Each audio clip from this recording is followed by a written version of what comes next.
Welcome back. Let's talk a little bit more about atomic structure, and let's focus this time on the electrons that are part of the atom.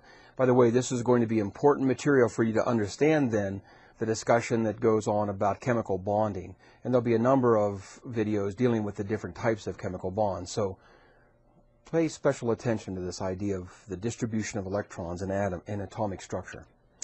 All right, atomic structure, remember we said the number of electrons in an atom is equal to the number of protons if we're talking about an undisturbed atom, one that hasn't been involved in a chemical bond. All right? Now, the electrons are found in these energy levels. Remember we said they're called energy levels or they're called electron shells. We talked in general that the atom has a region called the electron cloud. And we said that within that electron cloud are energy levels or regions of that cloud that have some of the electrons distributed in them. So think of these as subdivisions or sub-levels of the electron cloud. Now, any one of these electron levels has a particular capacity for electrons. It can only hold a certain number of electrons, or think of it this way, there's only a certain amount of space for the electrons to be in those energy levels. Now, the way you can determine exactly how many electrons can fit in any energy level is by using the formula 2n squared, and in this case, n would be the number of the energy level. So, for example, if I put a 1 in for n, the first energy level, 1 squared is 1, 2 times 1 is 2, that should mean that we can only fit 2 electrons into that first energy level. Second energy level, if I put 2 in for the n now, 2 squared is 4, 2 times 4 is 8. I should expect to find 8 electrons in the second energy level. Since we're going to be approaching the periodic table, atomic structure, from the perspective of those those atoms that are important for the molecular structure of living things, you're going to find that we're going to talk about this in a far more simple way than you would in a chemistry class. When you cover this information in one of your chemistry classes, you're going to find that you're going to go into much greater detail about the energy levels of electrons. Notice what we've said so far. The first energy level can hold 2 electrons. The second energy level can hold 8 electrons. And you'd predict that the third energy level could hold 18, right? 3 squared times 2, 18. But for our purposes this semester, we're going to consider the energy levels as being full or having a capacity of 2 in the first energy level, 8 in the second energy level, and then we're going to consider that once there's 8 electrons in the third energy level, that third energy level is effectively filled. Now, I don't want to go into any more detail to try to explain why that's the case. That's the purview of our chemistry course that you're going to take. But for our purposes, when we talk about energy levels being full or being filled, we're going to use this pattern of numbers. 2 in the first, 8 in the second, 8 in the third. And that would be elements that have filled shells. So let's take a look at some examples of a few common elements and see where their electrons would be distributed. Notice with hydrogen, an atomic number of 1, remember that atomic number tells you how many electrons there are. There's 1 electron, and it's in the first energy level. Think of it this way. Anytime an electron moves into an energy level, it always tries to get into the lowest energy level, the energy level closest to the nucleus. Those energy levels that are close to the nucleus, those electrons have lower amounts of energy. If an electron is in an energy level further away from the nucleus, those electrons have a higher level of energy. And what electrons want to do, of course, they're not thinking about anything, their tendency is that they always go to the lowest energy level if they have the ability to do so. So here we have hydrogen, atomic number of 1 electron. We'd expect to find that electron in the first energy level.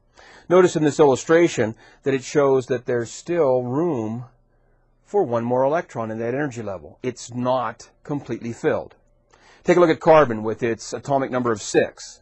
6 electrons, 2 in the first energy level, 4 in the second energy level, and notice that there's capacity for 4 more electrons in that second energy level. Nitrogen, 7, look what we have here, 2 in the first, 5 in the second, looks like there's room for 3 more electrons. And then finally oxygen, atomic number 8, 2 in the first, 6 in the second, and still, with oxygen, there's additional room for more electrons. Now, why do I keep emphasizing that there's more room for electrons? What we're going to find is that what atoms prefer, if they have the ability, if we give them the opportunity, atoms would like to have filled energy levels. They would like to have their outermost energy level full of electrons. Okay? We're going to see that quality of atoms is going to be the key thing that's going to influence the kind of chemical reactions individual atoms get involved in. Or the other way to say that is, atoms get involved in chemical reactions so that they can try to get their energy levels filled with electrons. Now, that outermost energy level, the place we were just talking about, notice that for different elements it's a different level. For hydrogen it's the first level. For carbon, nitrogen, and oxygen, their outermost energy level was the second one. And if you talked about other types of elements, like for example sodium has an atomic number of 11. All right, so visualize that in your mind if you would. Atomic number 11. It has 2 electrons in the first, 8 in the second, and then 1 in the third.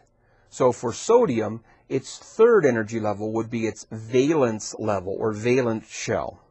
So keep that in mind as you look at the structure of atoms.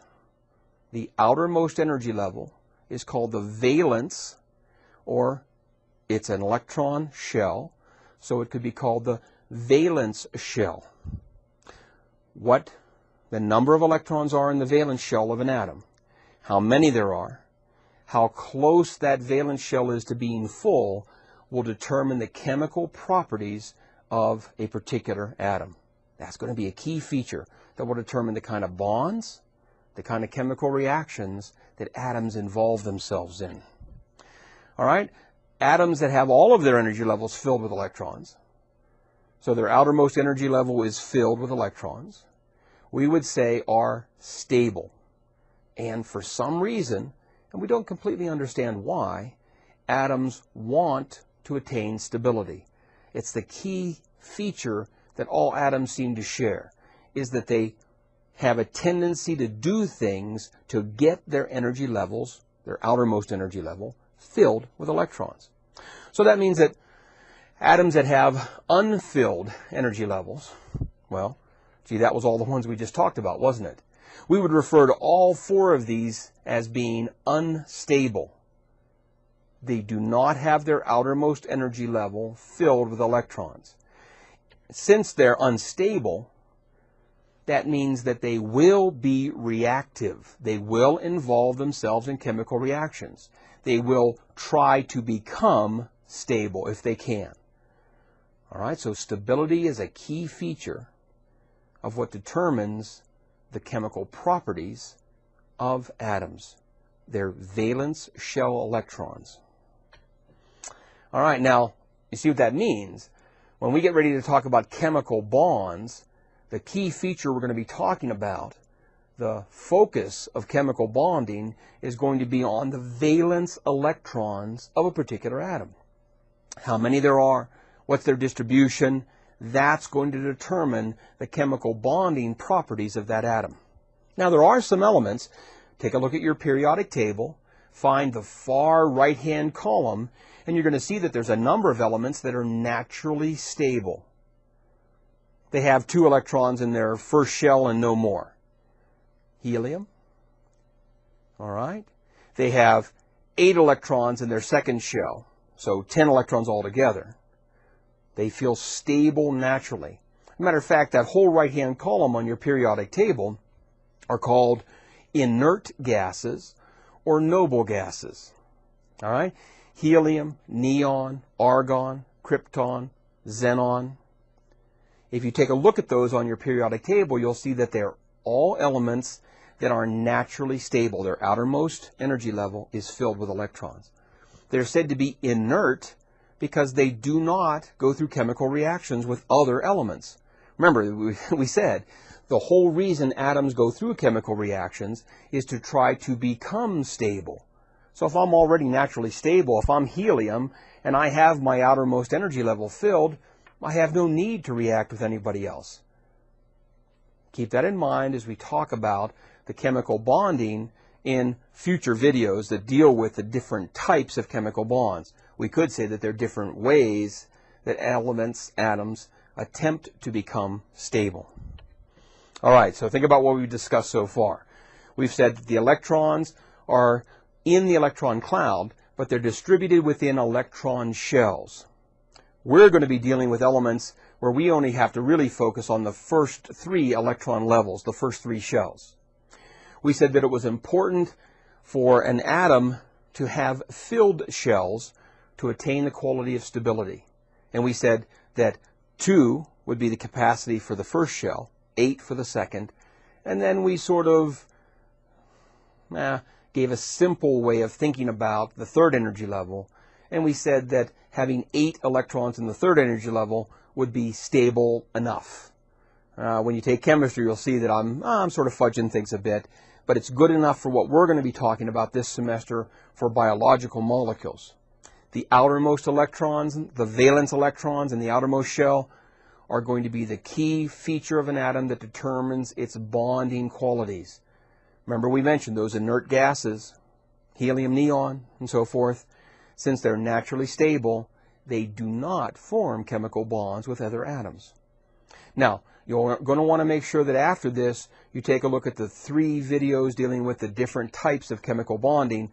They'll directly relate to the stuff we've talked about so far. I hope this helps you understand a little bit more about atomic structure, and in particular, helps you understand why chemicals form bonds. Thanks very much. Talk to you next time.